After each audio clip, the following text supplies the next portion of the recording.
You know, when you use a really great app or a super reliable data system, have you ever wondered what the secret sauce is?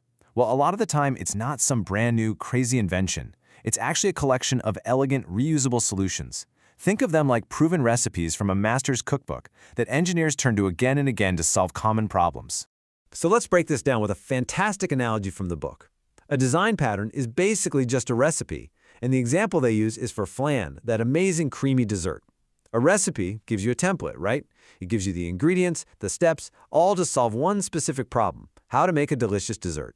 And this analogy, it's pretty much perfect. The recipe is a predefined template, sure, but you can also customize it. Maybe you want to use brown sugar instead of white.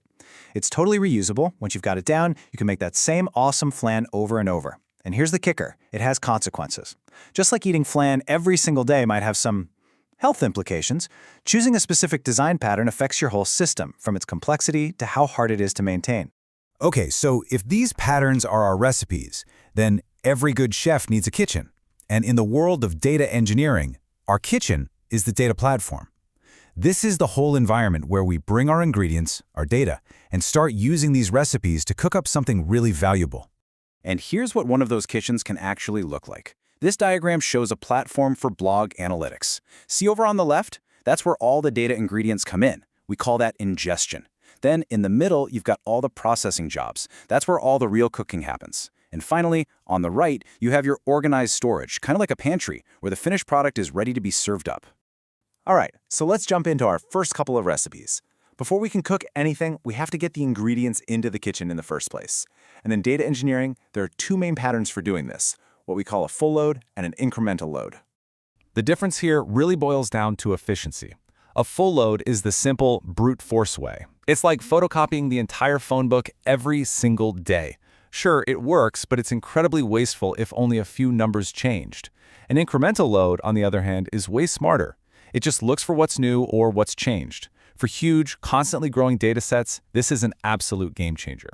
But we all know that things don't always go perfectly in the kitchen, right? What happens when one bad ingredient, one single corrupted piece of data, gets in and threatens to ruin the entire dish? I mean, what if it could shut down your whole pipeline? This is a massive problem data engineers face.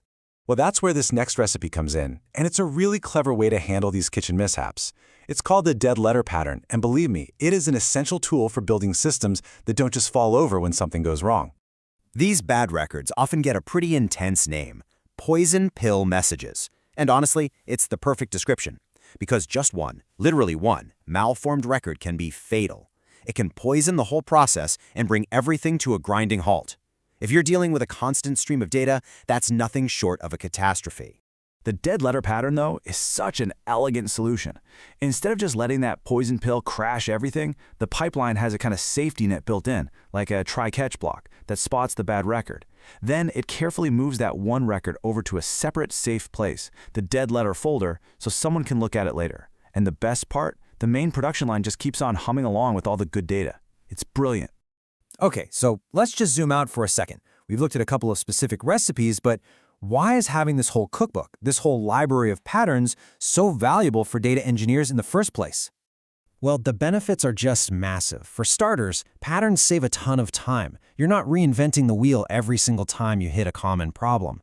They also create a shared vocabulary. So when one engineer on a team says, hey, we should use a dead letter pattern here, everybody else knows exactly what they're talking about. And maybe most importantly, these are battle-tested solutions that help you manage complexity and just build more reliable, easier-to-maintain systems. And to wrap this all up, there's this fantastic modern twist on a classic quote that really just nails it. If Benjamin Franklin were a data engineer today, he might have said something like this: you see, errors and data quality issues, they are inevitable. And because you know for a fact they're going to happen, having a cookbook full of these powerful, proven recipes isn't just a nice to have, it's absolutely essential.